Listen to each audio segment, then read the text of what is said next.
دنیا کے اندر جتنی چیزیں بھی تخلیق کی جاتی ہیں ان چیزوں کو استعمال کرنے کے کچھ اصول اور کچھ قاعدے، کچھ ضابطے ہوتے ہیں۔ کوئی بھی مشین اگر اپنے ضابطوں اور اپنے اصولوں کے مطابق استعمال نہ کی جائے تو اس میں بگاڑ پیدا ہو جاتا ہے۔ یہ کائنات اللہ رب العزت نے تخلیق فرمائی ہے۔ اس کائنات کو بھی اگر اللہ اور اس کے رسول صلی اللہ تعالیٰ علیہ وسلم کے دیے ہوئے اصولوں کے مطابق چلایا جائے گا تو بگاڑ پیدا نہیں ہوگا۔ جب لوگ دھرتی رب کی ہو، زمین اللہ کی ہو، بندے اللہ کے ہوں، لیکن نظام اللہ رسول کا رائج نہ کیا جائے اور اپنی مرضی کے مطابق چیزوں کو لیا جائے تو پھر بڑی کوشش کے باوجود بھی معیشت، معاشرت، سکون، امن، عدل یہ چیزیں قائم نہیں ہوتی۔ اسلام کو جب ہم کامل، مکمل اور اکمل دین کہتے ہیں تو ہمارے دین نے ہمیں مسجد چلانے کا طریقہ بھی بتایا ہے اور ملک چلانے کا طریقہ بھی بتایا ہے۔ جس طرح کتاب و سنت کا نظام مسجد میں، مدرسے میں رائج کرنے کا کہا گیا ہے، اسی طرح کتاب و سنت کے نظام کو دنیا میں رائج کرنے کا کہا گیا۔ اللہ تبارک و تعالیٰ کی اس زمین کو، نظام حکومت کو، نظام عدل کو، نظام پارلیمنٹ کو جب شریعت اسلامیہ کے وضع کردہ اصولوں کے مطابق چلایا جائے گا تو امیر، تاجر، دولت مند، بیوروکریٹس یہ سب بھی سکون محسوس کریں گے، بہت سارے اعتماد کے ساتھ تجارت کر سکیں گے، وفاداری کے ساتھ اپنا وقت گزار سکیں گے۔ غریب آدمی کو آسائشیں اور سہولیات اس کے دروازے پر ملیں گی۔ اللہ تبارک و تعالیٰ نے بہت سارے اپنے نیک بندوں کو اقتدار دیا۔ رب کریم نے حضرت داؤد علیہ السلام کو ملکوں کا بادشاہ بنایا، حضرت سلیمان علیہ السلام کو اللہ تعالیٰ نے اقتدار دیا، اللہ تعالیٰ نے حضرت یوسف علیہ السلام کو اقتدار عطا فرمایا، اور پھر قربان جائیں اللہ تعالیٰ نے میرے نبی کریم علیہ السلام کو اقتدار عطا فرمایا۔ حضور سید عالم صلی اللہ تعالیٰ علیہ وسلم نے بحیثیت ایک سربراہ مملکت کے وہ سارے کام اپنے سامنے حضور نے کیے۔ نبی پاک علیہ السلام رحمت للعالمین ہیں، کسی شخص کی ذرا سی تکلیف حضور کو سونے نہیں دیتی، لیکن حضور نے اپنے سامنے نفاذ کرایا۔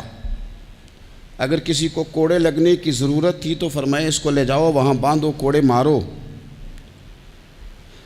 اگر کسی شخص پر چوری کی، زنا کی کوئی حد جاری کرنی تھی تو حضور نے اپنے سامنے وہ جاری کروائی، نفاذ عملی قانون کا اپنی نگاہوں کے سامنے کروایا۔ ایک سربراہ مملکت کس طرح سے وقت گزارتا ہے اور اسے کس طرح سے چیزوں کو لینا ہے، یہ ساری چیزیں اللہ کے محبوب علیہ السلام نے ہمیں کر کے، بتا کے، سکھا کے ہمارے لیے دستور چھوڑا۔ ہم نے آہستہ آہستہ آہستہ آہستہ یہ کیا کہ جس طرح عیسائیوں کے پوپ، انہوں نے مذہب کی تشریح یہ کی کہ غاروں میں رہنا ہے، دنیا سے کٹ کے رہنا ہے، یا پنڈتوں اور جوگیوں نے جو مزاج دیا تھا وہ ماحول ہم نے طاری کیا۔ اسلام کو ہم نے جز وقتی بنایا، کل وقتی نہیں بنایا۔ مسجد میں آ گئے تو وضو کر لیا، ٹوپی پہن لی، نظر جھکا لی، تسبیح پکڑ لی، کہا میں مسجد میں ہوں، میں جھوٹ نہیں بول رہا، میں مسجد میں ہوں، میں غلط بات نہیں کر رہا، میں مسجد میں ہوں، میں بددیانتی نہیں کر رہا۔ او خدا کے بندے، جو رب جس طرح مسجد میں دیکھتا ہے مسجد کے باہر بھی اسی طرح ہی دیکھتا ہے۔ اسے نہ اونگ آتی ہے نہ نیند آتی ہے۔ تمہیں ہمہ پہلو نیک ہونے کا کہا گیا۔ اسلام نے اپنے ماننے والوں کو جو جذبات دیے، میں آپ کو بڑی ذمہ داری سے کہتا ہوں، حساس ہو کے بات کرتا ہوں کہ مساجد میں، مدارس میں جب کوئی سیاسی بات کی جاتی ہے تو واقعی بعض لوگوں کو ٹھیک نہیں لگتا۔ کیونکہ کیوں ٹھیک نہیں لگتا؟ وہ اس لیے ٹھیک نہیں لگتا کہ وہ کہتے ہیں یار تھک گئے ہیں سارا دن تبصرے سن کے، وہاں بھی سیاسی باتیں، یہاں بھی۔ یہاں سے ہمیں کوئی خاص روحانی بات سننے کو ملے جو ہمارے دل کے سکون کا باعث بنے، کوئی خاص تازگی والی بات سننے کو ملے۔ لیکن میں آپ کو یہ بھی بڑے احساس کے ساتھ بات عرض کرتا ہوں، یہ جذبہ غلط نہیں ہے۔ کچھ لوگوں کا یہ جذبہ تنقید کا ہوتا ہے، اس کی بات نہیں کرتا، لیکن کچھ کہتے ہیں نہیں ہم تو روحانی تازگی کے لیے، ان کی بات بھی ٹھیک ہے۔ لیکن میں آپ سے عرض کروں، میرے رسول پاک علیہ السلام نے اور حضور کے چاروں خلفاء نے سیاست کی جتنی تدبیریں کی ہیں وہ مسجد شریف میں بیٹھ کے کی ہیں، کیونکہ یہ جذبہ پاکیزہ تھا، خلوص والا تھا، خدمت والا تھا، اشاعت تبلیغ والا تھا، دین کو آگے پھیلانے والا تھا۔ تو یہ پاک جگہ پر بیٹھ کے بات ہوئی، اسے پلید، ناپاک اور چونکہ غلط اب کیا گیا ہے تو اب بعض چیزیں بوجھ بنتی ہیں۔ قرآن مجید کی جو آیت کریمہ میں نے تلاوت کی ہے نا، میں آپ سے عرض کروں، معیشت سے زیادہ، معاشرت سے زیادہ، ایٹمی طاقت سے زیادہ ضرورت نیک لوگوں کی ہوتی ہے۔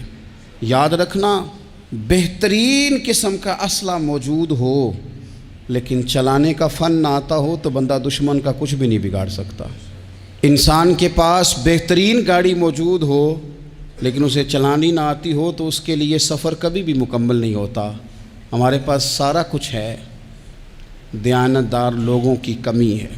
لوگ کہتے ہیں معیشت کا کچھ کرو، معاشرت کا کچھ کرو، تو یہ قرآن دیکھیں اللہ کا کیا فرماتا ہے۔ رب کا قرآن کہتا ہے الذین ان مکناہم فی الارض، کچھ لوگ وہ ہیں کہ اگر اللہ انہیں زمین میں اقتدار عطا کرے وہ کیا کریں گے؟ اقاموا الصلاۃ وآتوا الزکوٰۃ، وہ نماز قائم کریں گے، زکوٰۃ ادا کریں گے، وامروا بالمعروف، وہ نیکی کا حکم دیں گے، ونہوا عن المنکر، وہ بری باتوں سے منع کریں گے، وللہ عاقبۃ الامور، اور ہر کام کو اللہ ہی کی طرف لوٹ جانا ہے، سب کاموں کا انجام اللہ کی طرف ہونا ہے۔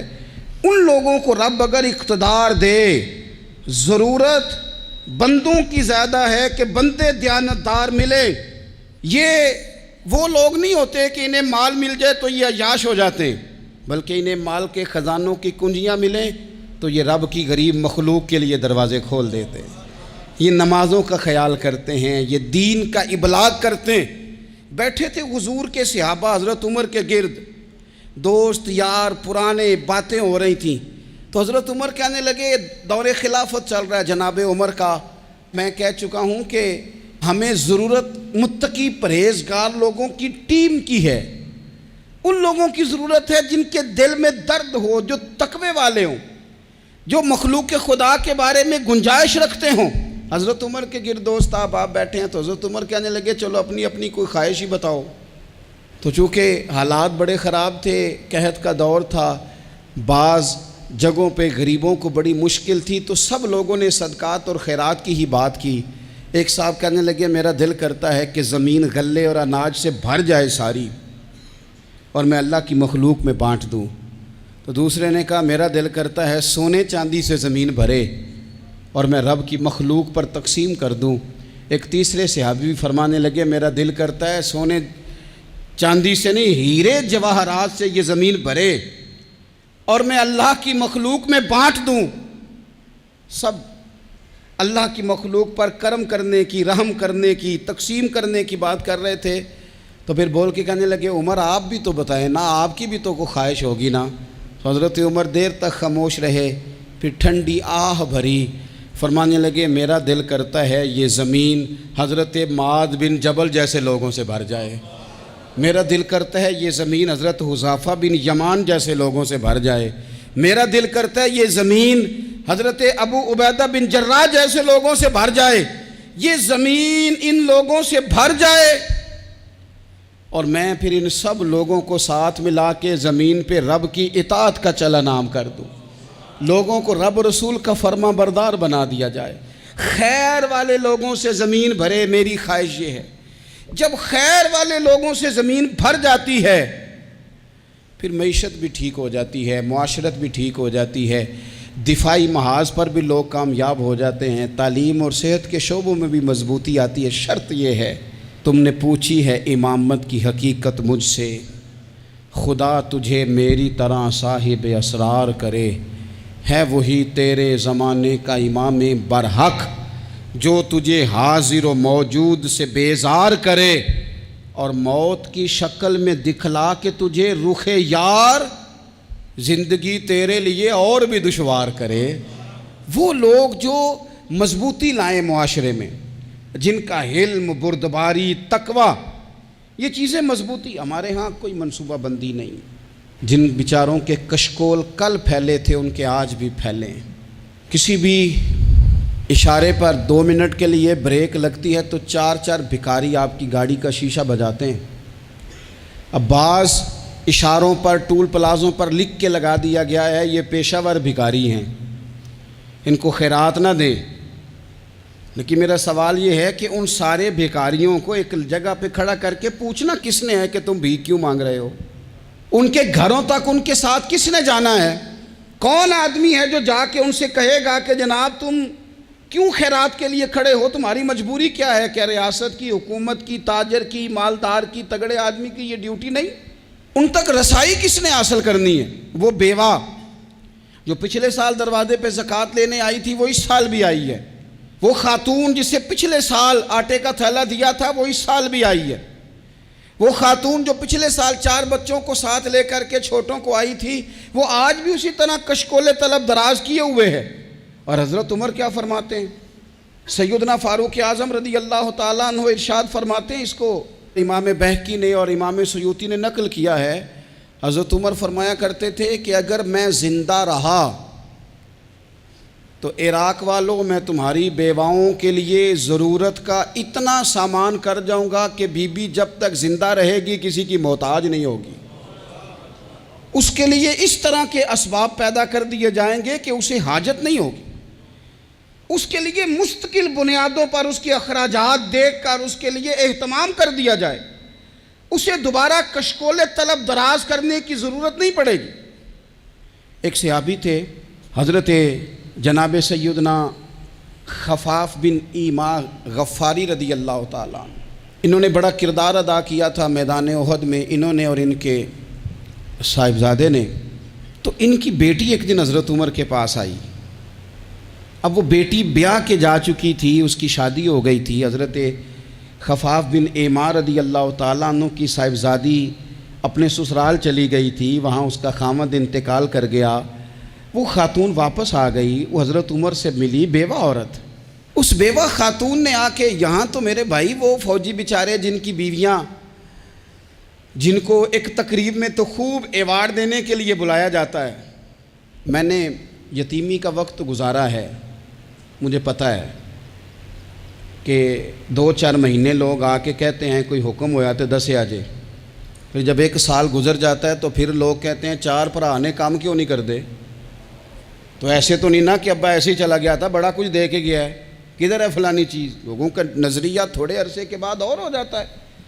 آپ نے بڑے بڑے شہداء کے گھروں میں ایوارڈ تو دیے، کیا کبھی آپ نے پلٹ کر دوبارہ غور کیا کہ ان کے بچے کہاں ہیں؟ ان کی بیوہ کس حال میں ہے؟ وہ زمانے کی تیز دھوپ اور تیز آندھی کا مقابلہ کیسے کر رہے ہیں؟ بغیر باپ کے جو انسان کو کھلے آسمان تلے وقت گزارنا پڑتا ہے وہ کتنا کو مشکل ہوتا ہے، وہ کس طرح ٹائم گزار رہے ہیں، یہ کبھی سوچا لوگوں نے؟ یہاں تو نرنگیے سیاست دوراں تو دیکھیے منزل انہیں ملی ہے جو شریک سفر نہ تھے، جو نکلے ہی نہیں تھے وہ منزل تک پہنچ گئے، اور جنہوں نے جوانیاں گزار دی وہ رستے میں رہ گئے۔ حضرت خفاف بن ایما کی صاحبزادی بیوہ ہو کے آ گئیں، بچے ساتھ تھے، سر راہ جناب عمر سے ملی اور مل کے کہنے لگی حضور میں اس صحابی کی بیٹی ہوں جنہوں نے احد والے دن اپنے بیٹے کے ساتھ مل کے محاصرہ کیا تھا، بچے میرے یتیم ہو گئے ہیں، میں بیوہ ہوں۔ حضرت فاروق اعظم رضی اللہ تعالیٰ عنہ نے فہرست نہیں مانگی، خرچے کی ڈیٹیل نہیں مانگی، تم آنا فلانے سے ملنا، پرسوں 9 بجے آ جانا دفتر، یہ کوئی بات نہیں کی۔ حضرت عمر غور سے کھڑے، اس بیٹی کی بات سنی، چھم چھم سیدنا فاروق کی آنکھوں سے آنسو گرے، دوڑ کے گھر گئے، ایک اونٹ نکالا، وہاں سے مال غنیمت کا مال کے بھر کے 2 بوریاں، اور بوریوں میں کیا تھا؟ چاندی بھی تھی، نقدی پیسے بھی تھے، کچھ ضرورت کا سامان بھی تھا، غلہ بھی تھا۔ 2 بوریاں بھر کے اونٹ پہ رکھ کے خود لگام اس بیٹی کے ہاتھ میں تھما کے کہا پتر سامان بھی تیرا ہے، اونٹ بھی تیرا ہے، اور یہ نہ سمجھنا یہی کچھ تجھے دیا ہے، جب یہ ختم ہوگا تو رب تیرے لیے اور بندوبست فرمائے گا۔ کیا معنی؟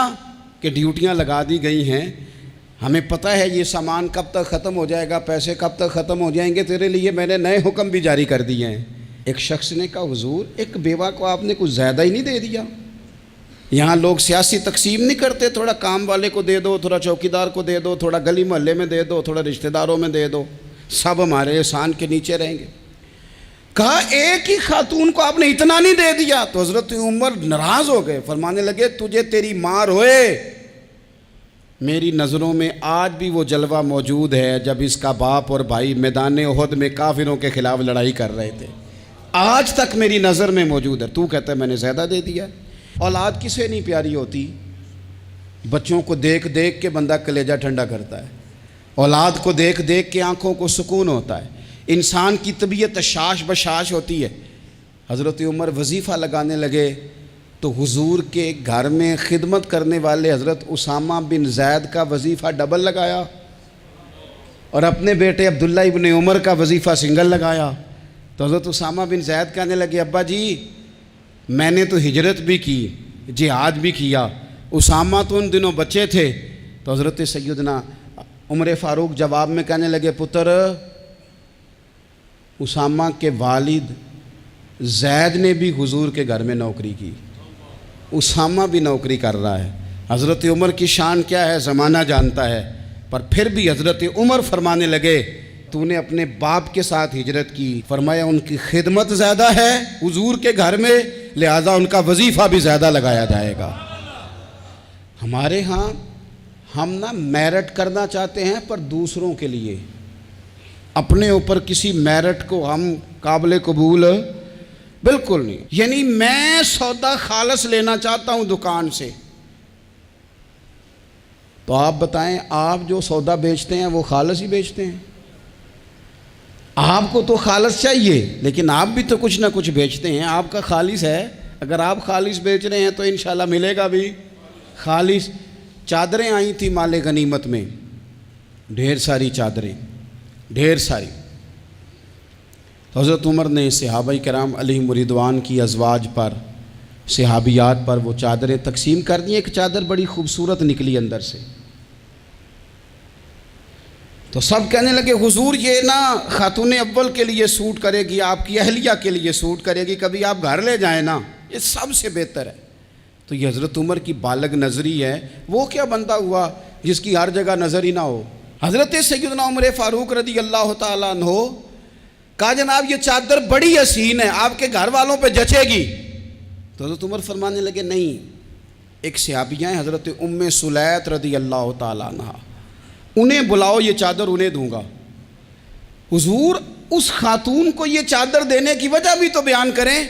تو حضرت عمر فرمانے لگے جب احد میں ڈھیر سارے لوگ زخمی ہو گئے تھے اور بھگدڑ مچ گئی تھی اور حالات خراب ہو گئے تھے، تو فرمایا میں نے اپنی آنکھوں سے دیکھا کہ اس ایمرجنسی کی حالت میں بھی جناب ام سلیت مشکیزہ پکڑ پکڑ کے زخمیوں کو پانی پلا رہی تھی۔ اس خاتون کی خدمات ہیں امت کے لیے، اس نے ڈیوٹی کی ہے صحابہ کے لیے، لہٰذا اس عورت کا زیادہ حق بنتا ہے کہ اس کو یہ اعزاز دیا جائے۔ میرٹ کی بنیاد پر تقسیم ہوگی، رشتہ داری کی بنیاد پر، تعلق کی بنیاد پر نہیں ہوگی، اس کا حق زیادہ بنتا ہے، اس کا درجہ زیادہ بنتا ہے، خدمات زیادہ ہیں، اس نے اپنی ڈیوٹی زیادہ اچھے طریقے سے سر انجام دی ہے۔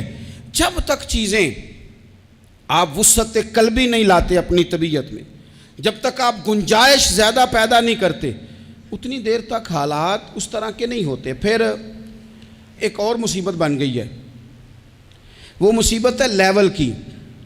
یہ کام میرے لیول کا نہیں، جب آپ اپنے لیول سے نیچے اتریں گے، پروٹوکول سے ذرا نیچے اتریں گے اور چھوٹی چھوٹی باتوں پر خود توجہ دیں گے، چھوٹی چھوٹی چیزوں پر۔ حضرت عمر جمعہ پڑھا رہے تھے، ایک صحابی دیر سے آئے۔ اب یہ نماز کا پوچھنا، جمعے کا پوچھنا، مطلب حکمران صاحب تو اوپر لیول کے ہیں، وہ تو پوچھیں گے کہ جناب میرے ساتھ تو آپ قومی سطح کا بندہ بٹھائیں، یہ والی باتیں۔ لیکن چھوٹے چھوٹے سوراخ پیدا ہوتے ہیں، پھر بند ٹوٹتے ہیں، حالات بگڑتے ہیں۔ قوموں کا اخلاق چھوٹی چھوٹی جگہوں پہ پہلے بگڑتا ہے، چھوٹی چھوٹی جگہوں پہ۔ بچہ پہلے چھوٹی چوریاں کرتا ہے، خدا معاف فرمائے اگر اسے روکا نہ جائے، پھر وہ بڑی جگہوں پہ جا کے حالات خراب کرتا ہے۔ حضرت عمر فاروق ایک صحابی دیر سے جمعہ پڑھنے آئے تو حضرت عمر نے بعد میں بلا لیا، فرمایا تم اتنے سمجھدار آدمی ہو کہ اگر جمعے میں دیر سے آؤ گے تو باقی لوگوں کا کیا بنے گا؟ تو وہ صحابی آگے سے کہنے لگے مجھے پتا تھا آپ نے پوچھنا ہے، اور میں تو کہیں کام میں مصروف تھا امیر المومنین، میں تو دوڑا آیا ہوں، میں تو غسل بھی نہیں کر سکا، وضو کر کے مسجد میں آ گیا ہوں جمعہ پڑھنے۔ تو حضرت عمر فاروق ان کی بات سن کے خوش ہوئے، فرمانے لگے رب تیرا بھلا کرے، اس طرح کرنا، آئندہ جمعہ پڑھنے آنا تو غسل کر کے آنا، میرے نبی پاک نے غسل کرنے کا ارشاد فرمایا جمعے والے دن، غسل کر کے آنا۔ ان باتوں کا بھی، یعنی حکومت کے قومی معاملات اور عالمی نقطہ نظر بھی ان کے ذہن میں ہے، اور یہاں تک جو باریک چیزیں، یعنی حضرت عمر فاروق گزر رہے تھے تو کسی باغ کے کونے میں کھڑے ہو کے کچھ بچے چھوٹے چھوٹے بچے وہ کھجوریں اکٹھی کر رہے تھے، تو حضرت عمر نے کہا کس کے باغ میں لگے ہوئے ہو؟ سب بچے دوڑ گئے، تو حضرت سنان بن سلمہ فرماتے ہیں میں ابھی چھوٹا تھا، میں کھڑا ہو گیا تو میں نے کہا حضور ہم نے توڑ کے نہیں کھجوریں کھائیں، گری ہوئی کھائی ہیں، اور آپ کو پتہ ہے جو رستے میں گر جائیں وہ اٹھانی ناجائز نہیں ہوتی، تو حضور یہ گری ہوئی کھجوریں کھائی ہیں۔ تو کہتے ہیں حضرت عمر فاروق بچے کی بات سن کے کہنے لگے رب تیرا بھلا کرے، تو نے صحیح بات کی طرف میری توجہ کرا دی ہے، اللہ تیرا بھلا کرے۔ اور پھر حضرت عمر رضی اللہ تعالیٰ عنہ اس چھوٹے سے بچے کے پاس کھڑے ہو گئے۔ کون؟ کس کے پاس؟ نہیں، خواب تو نہیں دیکھ رہے میں اور آپ، حکمران وقت 22 لاکھ مربع میل کا حکمران بچے کے پاس کھڑے ہو گئے، چھوٹے بچے کے پاس۔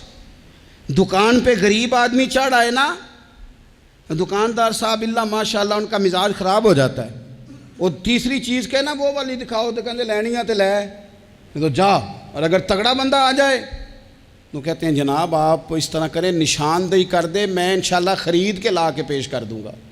مزاج بدل جاتا ہے، غریبوں کے پاس، چھوٹوں کے پاس، عام آدمی کے پاس آپ جائیں۔ ہمارے حکمرانوں کا غریب آدمی سے گیپ بہت زیادہ ہے، پیروں کا غریب آدمی سے گیپ بہت زیادہ ہے، بڑے علماء کا عام آدمی سے گیپ زیادہ ہے، تاجروں کا عام آدمی سے گیپ زیادہ ہے، شیشے کے بڑے بڑے محلات میں سوسائٹیوں میں بسنے والوں کا غریبوں سے گیپ زیادہ ہے۔ اس لیے امیر غریب کی تفریق بڑھ گئی ہے، حالات اور طرح کے ہو گئے، بعض غربا امیروں سے نفرت کرنے لگ گئے۔ ہماری شادی بیاہ تقریبات افطاریاں ان میں ہم اپنے لیول کے لوگ بلاتے ہیں جن سے ہمیں کاروباری ضروریات وابستہ ہوتی ہیں، ہم نے اس طرح کا ماحول بنایا، اس کا نقصان یہ ہوا ہے کہ معاشرے میں کئی قسم کی سوچیں پنپنے لگی ہیں، وسوسے غالب آنے لگے، بعضوں کا تنگ آمد بجنگ آمد، جب غریبوں کے بچے زیادہ تنگ آتے ہیں پھر ہتھیار اٹھاتے ہیں، پھر قلم چھوڑ دیتے ہیں۔ سوچنے کی ضرورت ہے ملک میں کہ برائی جنم لیتی کہاں سے ہے، یہاں تک اتر کے حضرت عمر فاروق ان لوگوں سے پیار کرتے۔ اب وہ بچے نے بات سنا دی حضرت سنان بن سلمہ نے، تو جناب عمر فاروق سے بچے نے فٹافٹ ایک اور فرمائش بھی کر دی، کہنے لگا حضور میں نے کھجوریں زیادہ جمع کر لی ہیں، وہ میرے دوست سارے بھاگ گئے ہیں آپ کو دیکھ کے، اب میں جب جاؤں گا نا تو کھجوریں میرے حصے کی ہیں، ہوں میں غریب بچہ، ماڑے گھر سے تعلق ہے، وہ میری کھجوریں چھین لیں گے۔ حضرت عمر کے ساتھ سپاہی بھی تھے، سارا کچھ بھی تھا، حضرت عمر نے بچے کا بازو پکڑا، فرمایا چل میں تجھے تیرے گھر چھوڑ کے آتا ہوں۔ حضرت عمر اس غریب کے دروازے پہ دستک دے کے کہا تیرا پتر تھا، پکڑ کے اس لیے لایا ہوں کوئی امیر زادہ اس غریب کے بچے کو تنگ نہ کر سکے، اللہ کوئی ایک بھیجنا حضرت فاروق اعظم کا ماننے والا جو غریب کے بچے کا بازو تھامے اور اسے کہے کہ کوئی امیر زادہ اس پر ظلم نہیں کرے گا، کوئی اسے تھپڑ نہیں مارے گا، کوئی اس کے حصے کے نمبر نہیں لے گا، کوئی اس کی جگہ رشوت دے کے نوکری پہ نہیں بیٹھ جائے گا، کوئی اس کی جگہ پیسے دے کے آگے نہیں بڑھ جائے گا، کوئی آئے نا جو اشک شوئی کرے، جو آنسو پونچھے لوگوں کے، لیکن یہاں تو منزل انہیں ملی ہے جو شریک سفر نہ تھے۔ میرے عزیزو، اس نہج پر دین نے ہمیں اسباق پڑھائے، اس نہج پر۔ حضرت عمر چھوٹی چیزوں کا، مسجد نبوی شریف میں آپ نے دیکھا دو لوگ اونچی آواز میں بات کر رہے ہیں، تو حضرت عمر نے فرمایا انہیں بلا کے لاؤ، بلا کے لایا، فرمایا تمہیں پتہ نہیں یہ حضور کی مسجد ہے؟ لا ترفعوا اصواتکم فوق صوت النبی، اے پائے نظر ہوش میں آ، یہ کوہ نبی ہے، آنکھوں سے بھی چلنا یہاں بے ادبی ہے۔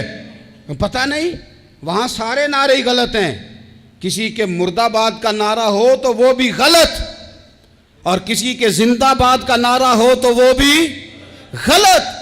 وہاں ایک ہی نعرہ صرف اچھا لگتا ہے، وہ کیا ہے؟ یا رسول اللہ انظر حالنا، یا حبیب اللہ اسما۔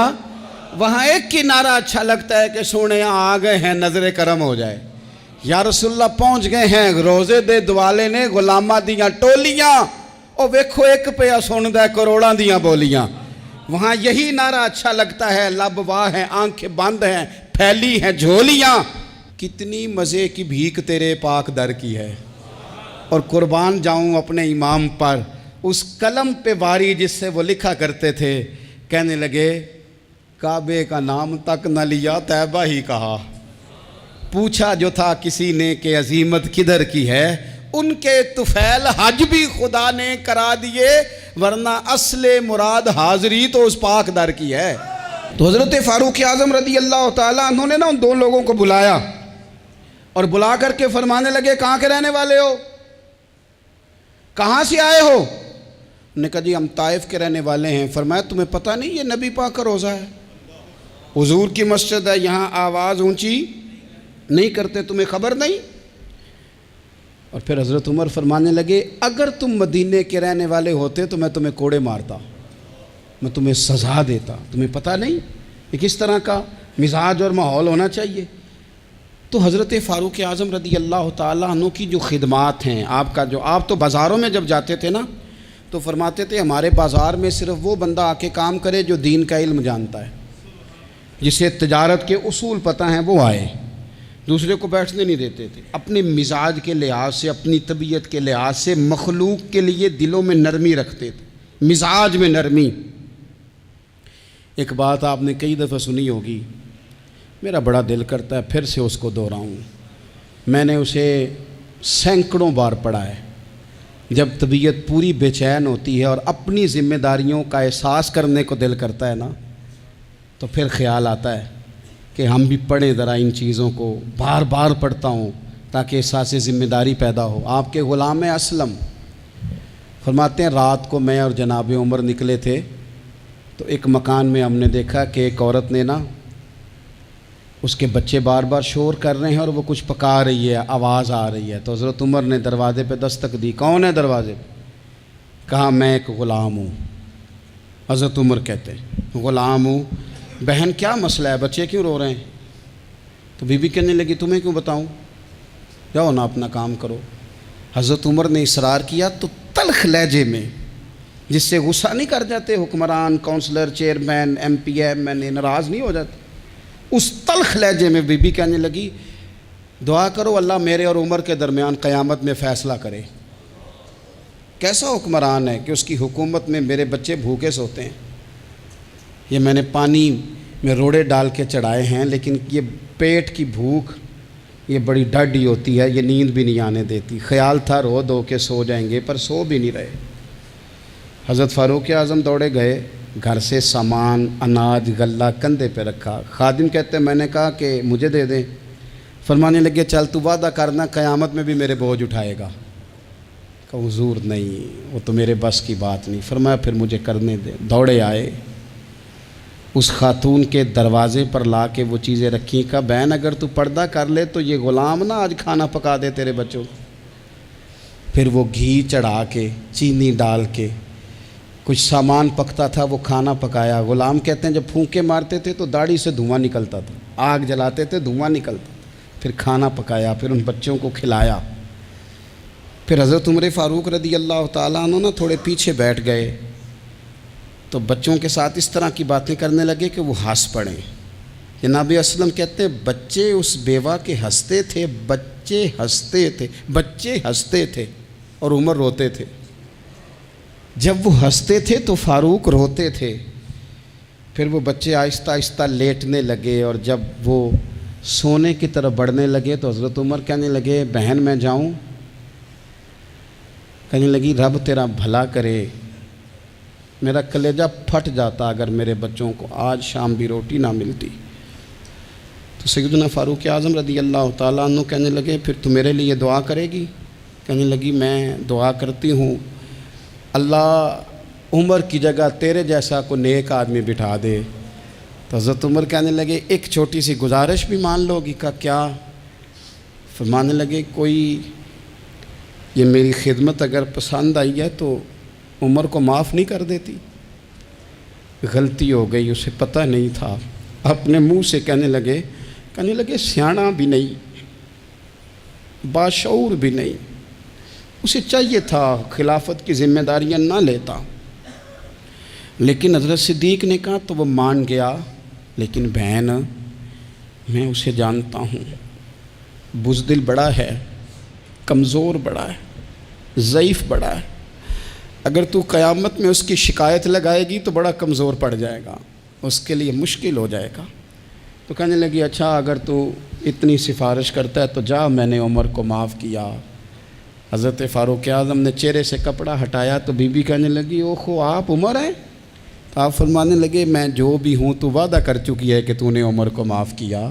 پھر باہر نکلے اور اپنے خادم جناب اسلم سے کہنے لگے 2 بندے اور بلا اور انہیں گواہ بنا کہ میں نے اس غریب کے روتے بچے ہنسائے ہیں، تو جا کے ان کو بتا میں نے وہ ہنسائے ہیں، اس کے بھوکے بچوں کو میں نے روٹی کھلائی ہے، اور تو گواہ ہو جا کہ اس بی بی نے خود کہا ہے بغیر جبر کے، میری گزارش پہ کہا ہے کہ میں نے عمر کو معاف کی۔ کیوں نہ ہم بھی اپنی اپنی ذمہ داریوں کا احساس کر لیں، کیوں نہ ہم بھی جہاں جہاں ہماری ڈیوٹی ہے ہم بھی وہاں غور کر لیں، کہیں ایسا تو نہیں کہ ہم بھی کمزور پڑ گئے ہیں، ذمہ داری تو لے لی ہے پر اب ہم ادا نہیں کر پا رہے، ورنہ وہاں سے معافی لے لیں۔